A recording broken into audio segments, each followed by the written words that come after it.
این پولا با کدام صاحب کار میدیم؟ این طرفی کارا فکر کردید یا نه؟ فکر کردم. یک قروتی خوالی قرطه کده گیرد کتی انجری دروازه. وزنی شوید یک قدم مانده بود که خودم حافظی را کاسه شوامه لازم نه. شما دوستان پول از جای یافتیتون نمیدونم این کدام راه یافتون مردم فند فریب کده. من خیریت قرضتون داده از قرض بر اومدم. قرض نمیگیرم. رحمت کلام نمیگیرم. فهمیدتون؟ نمیگیرم. نام من خط نید. نمره تلفن من خط نید که دیگه نیابید من. خط نید. انم تو. آقای سلام. مردم در حواس قرض پوست پرتافته گشتن. تو چی با ناس میکنی؟ اکنون مردم در حواس قرض پوست میپرتون، پش میپرتون و من خودم. این من.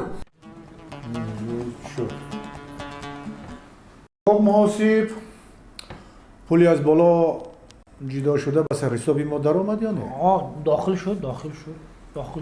چقدر دست؟ 3000 سومانی. 3000 نقص مولد وقت بعد 1.5 سال سرداری محترم. 1.5 سال بعد 1.5 سال. خوش. خب این پولا با کدام صاحب کار میدیم؟ این طرفی کارا فکر کردید یا نه؟ فکر کردم تحلیل کردم سردار محترم. خوش. از 180 عریضه که ساکنان این ناحیه به ما چقدر؟ 180 عریضه که درست‌تر گپ زن 180 از 180 عریضه که ساکنان این ناحیه به ما نوشته اند از همه مناسبش خاله بنفشه می باشد. کی؟ خاله بنفشه و خاله بنفشه. خاله بنفشه خاله بنفشه از همه نیازمندترین ناحیه به حساب می رود محترم رفیق سردار. اگر ما قرض به وی دهیم دعا و دولتش را میگیریم. خود خاله بنفشه باشد به دوزندگی مشغول شده است. ای محاسب کلت کار نکردته. خب یک فکر کن ما پول اگر به خاله بنفشه دهیم او را چه خیلی برمیگردانیم؟ او یک تنین تا مهمان و ریزمانی ما کی گسل میکنه؟ او وای نانی خوردنی ندارد خاله بنفشه. بعد پولا دادیم مدتی 10 سال از کفایش دو تیز کرد. ای خاله پولا گردون، ای خاله پولا گردون. از کجا میابد؟ نه از کجا میابد؟ گوش کن. دادستان این طرفی مسئله را فکر نمیکنه. دانستم پول را دادید میگوید جایش پر کنید پولا برگردونید. فهمیدم. این طرفی مسئله را فکر کردی یا نه؟ خیلی از بالا نیازمندان دهید به زنهای دستنگر دهید. همین نیازمندی ناحیه ما همین خاله بنفشه می باشد. رفیق محترم سردار محترم. گوش کن قرض را به اکای صلاح میدیم. اکای صلاح؟ مردکه چشمش سر گاو دارد، گوساله دارد، مرغ دارد، مرغابی دارد، زمینی کارتوشکا دارد، زمینی غله دارد، یک گله کتی های زنبوری اصل دارد.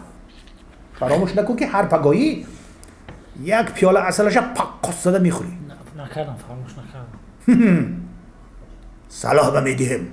لیکن گپتون 100% درست رفیق سردار. مردک سیر و پور در سرخان دارد. یک تنیمتا آدمایی تفتیش میکرده این ماه شما گسل میکنه.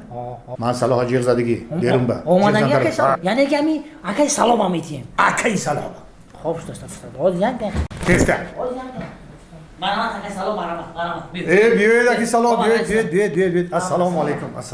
نزدیک تین جسید بچه کچ هم خانه نزدیک. ای سلامت باشید. خب اکی صلاح ما محاسب قطعی یک خلاصه با آمدیم که یک کمی شف نمیشه یک برای شفتالی که بگوییم.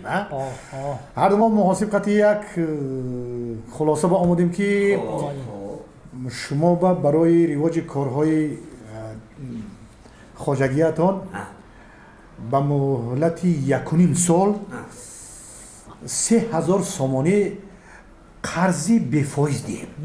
شما راضی هستید یا نه؟ من با شما قرض میدید 1.5 سال با 3000 سومانی بفایز. نه 1.5 سال با 3000 نه لازم نیست رحمت.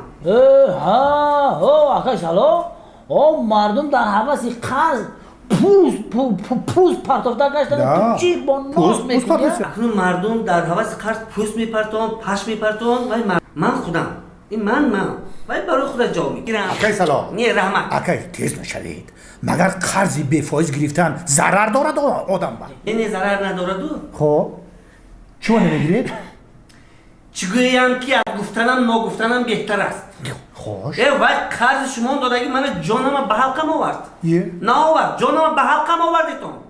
اینش بیار و یش بیار تیار شو تفتیشگر بیار قیله بیار گوش بریان بیار اخوالی قرود بیار قرود تو میخواهم از درواز انجیر بیار از دریای کافرنیان ماهی بیار حافظ بیار رقاصه بیار یک قروتی خوالی قرتقه گیرد قطی انجیر دروازه اکای سلام. وزنی شوید. یک قدم مانده بود که خودم حافظ و رقاصه شوم لازم نه. شما دوستان پول اگجا یافتیتون نمیدونم این کدام راه که یافتون مردم فند و فریب کرده. من خیریت قرضتون رو داده از قرض بر اومدم. دو قدم مانده بود که من خانه سالات شده روم. شما هم خیلی دستگیری میکنیتون میکنن شرم داریتون. اکای سلام. قرض نمیگیرم. رحمت کلام نمیگیرم. فهمیدتون؟ نمیگیرم. نوع من خط نید. نمرای تلفن من خط نید که دیگه نیابید من. خط نید. انم تو. یک بار دیگر من به زنگ میزنید تو. من هم ملیسه با میتیم هم کروپسه با میتیم. فهمیدتون؟ صلاح نیست. مرد. خدا رحمت کنه. تمام. دیگه صلاح سراغ نکنید و صلاح مرد. فهمیدی؟ فهمیدی؟ کاریش کن بای حاضر زمان. فهمیدم. کی رو گفتم من یه بار دیگه بیایتون تمام. آسیب.